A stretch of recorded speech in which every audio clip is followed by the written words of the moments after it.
Hey, what's going on YouTube? Eric, good sir. This is more directly a response to you again, and again, thank you very much for your time. Yeah, such in-depth videos like that are so awesome because they get to really get the idea, to see from a different perspective what's going on, and identify with myself a little more through seeing or hearing you talk about what you're going through. So, I hope that anybody that does gander on my profile does kind of gets the same feeling, I guess. That I can relate. So it's cool. Really appreciate you taking time to do that. Uh, kind of made a list here of things I want to address based on your last post and everything, so I don't get too far off track, and so I can take advantage of the time. First of all, endocrine issues. I don't have a tethered cord. Dr. Oro had images done of that very recently, and he doesn't feel that was an issue. So I'm quite thankful for that.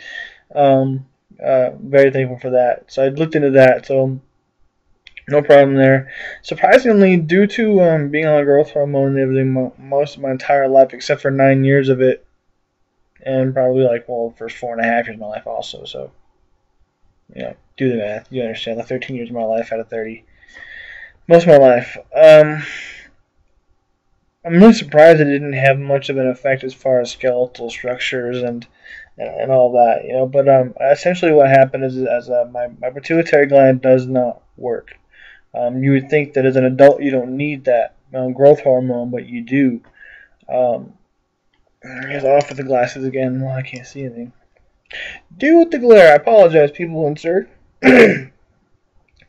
um, with the growth hormone, it was more of a necessity because my pituitary gland did not work, and I actually stopped growing. It was just a halt. I was 5 years old, and I looked like a 2-year-old. I mean, when I was in kindergarten, people were picking me up and carrying me around because they thought I was cute. And, as a 5-year-old who was already kind of into chicks and stuff, I was like, yeah, cool, whatever. I guess now that'd be creepy, but that was 5. Um, anyway, it got to be a concern because I had the little cherubic face and my nose bridge wasn't fully developed, and my mom was getting kind of concerned. So we had just actually moved out to Tennessee because my grandfather moved out there for work, and we followed. And she was watching a telethon, and a wonderful doctor named Dr. Najjar at Vanderbilt Hospital was on there talking about human growth hormone deficiencies and the effects of it on children and everything. And she's a pediatric endocrinologist specifically. And I saw her, man, when she was in the basement of that building, man, in the 80s. And I believe she had a doctor fly in from out of country to do some studies as well. And Claire's annoying. She basically found at that time that I did have a human growth hormone deficiency and that my pituitary gland was extremely small and just did not work. And I potentially have something called an empty cella, which I don't fully understand the effects of, so I won't go there. Anyway, they did a lot of studies on me at that time. I was very much a guinea pig. I was pricked and poked, and got put on growth hormone from that point in my life on. And in my teenage years, I started taking Cortef for my adrenal glands. I started taking various forms of thyroid, whether it be Levoxyl or Synthroid. Taking that stuff every day. Dr. Najjar is such a fantastic doctor. I believe that she has an investment in me and that she cares, much as Dr. Oro seems to care for his patients. She's, like I said, I've known her my entire life, and she's found out about this whole Chiari thing, and she's like, well, promise me you won't do the surgery until I talk to a few of my neurosurgeon colleagues that I know, and I want to research it and make sure that I'm comfortable with it. I was like, yeah, that's fine. The doctor wants to take special interest in this, and give me your opinion. I'll consider it certainly. Dr. Oro seems to be the authority on the matter, as far as expertise, and I'm sure she'll find that. Dr. Dr. Najjar, I believe, is one of the heads of pediatric endocrinology at the Children's Hospital in Nashville, which is not Vanderbilt anymore technically, but it's something else. I forgot what it's called. Anyhow, I digress. She's great. She's looking into this for me, and I'm very fortunate to have had her in my life to help me be a somewhat functional individual in society. She's very much a lot of the reason for it. I have to say that. My mom, as far as being premature, I was born like 4 months early. My mom also told me that her health wasn't the best. She wasn't taking care of herself very well because she was like 17 when she had me. So there's 3 contributing factors there that I've also kind of done a little bit of research into, and people seem to think that being premature, having a young mother, that specifically might affect my my septal-optic dysplasia, which affects my whole endocrine system and the eye. So there's a lot of interesting factors, like you mentioned, as far as similarities between all of us Chiari people that seem to share a lot of similar things as far as our birth and presence into this great world. As far as pain, you're right. It's all perspective, buddy. I really believe that this is an insidious beast of a disorder, and I really try not to complain because I feel like I have it good, so to speak. So that's where I was coming from. I truly do believe that your pain is relative to mine. So I totally know what you mean there, man. And I'm a super direct person, so fire away, buddy. It's totally cool. No disrespect at all. Light tracers. I have those light tracers, man. I was sitting there at work today, and it was weird you're mentioning these things because today at work I'm sitting there and staring at my screen and typing away. I'm like, okay, it's freaking me the fuck out here. Why do you keep seeing this shit? And it's not constant. I've noticed it throughout my life, and I do have optic nerve hypoplasia, which is basically the nerve endings in the back of my skull that connect to my eye are underdeveloped. They're there, but they're just underdeveloped. When you look at them in an image, they're white instead of pink, so to speak. So the nerves are nothing. There's a housing, but there's no wiring. If that makes any sense at all, if I said it correctly, right? Even if I said it correctly, of course you get it. You're a technical guy.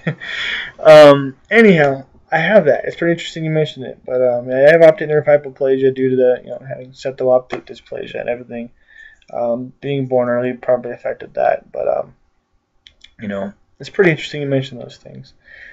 Surgery not being a cure, you're spot on again, dude. I need to start accepting this condition and more or less live with it. I think, instead of being afflicted by it, my perspective needs to be shifted a bit here. I didn't need to accept the possibility that surgery is pretty much just possibly going to stop. Things are getting worse for me. I hope it does because, as I said, I'm blind when I already have some of these symptoms that are starting to worry me. I've always had, like I said, headaches and flutters and various conditions due to being what I am before this all took place or started really affecting me. But as I look back, it's been affecting me longer than I thought. And I need to stop. I've always lived my life acting like I didn't have any problems and stuff. Trying to just put on some thick camouflage and armor for life. I don't really put any crutches on myself for being blind in one eye. I didn't play baseball. I was pulled off the field as a kid, because if I get hit in the eye, I'm blind. Let's face it, I don't want to be blind, So I never played like lacrosse or baseball and stuff. But pretty much everything else I was cool with, man. I rode BMX bikes and I've broken many a bone. Very much a boy. So, I do recommend anybody that has this, live your damn life, man.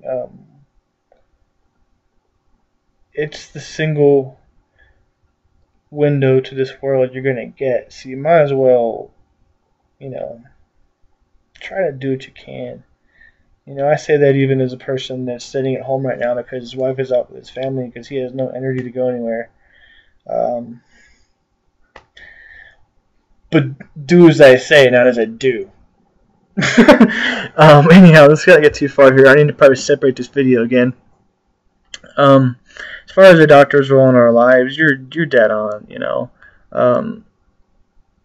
they really do work for us, and I've always kind of believed that. But it's like I've always been such a vulnerable person with so many things, and I kind of entrust them, and I'm very honest with them. And there's sometimes you can tell that it's like, okay, let's get this prescription in here. Let's get you some samples, buddy.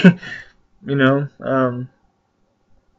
it is what it is. You know, but you're right. You're so right about that. Please keep me updated about your blood clot issue, man. That's some serious shit. And I hope you're in proper care.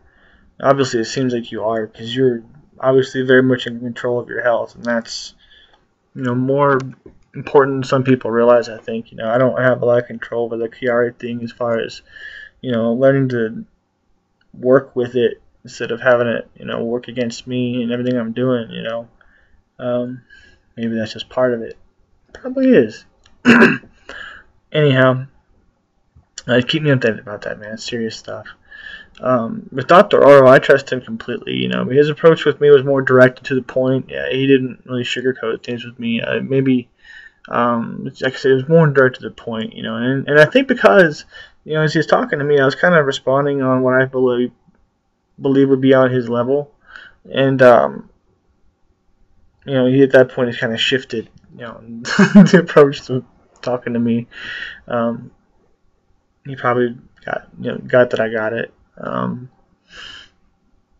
All I know is that based on what you've said, what he said, and what I've read, and what other people have told me, this man knows his craft and should be trusted with this. I do need to start keeping better track of my medical records. I have a plethora of MRIs from the past 5 years. I've probably got a 10 to 15 inch thick file of different endocrine records from Vanderbilt as a child, and his previous records from my endocrinologist here in Aurora, down in Lone Tree area. So you need to keep a track and order of things.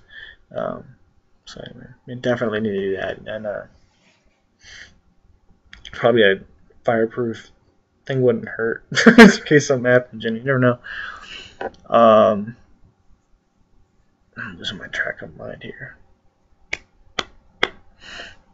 Oh, yeah, by the gender thing, dude, don't worry about it at all.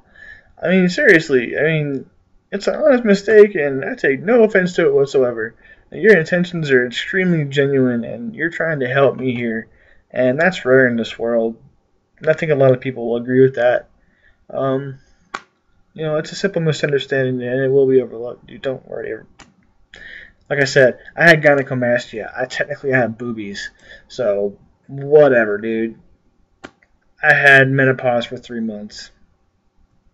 You were right at one time.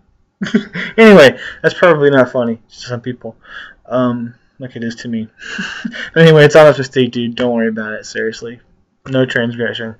It's just awesome to take a personal time to address people and address me personally. And you helped me feel more open with what I'm going through with this whole Chiari experience, and I can't thank you enough for that. So, people are right. It is awesome you're doing this. I hope people think that it's not, weird of me to put the stuff out there.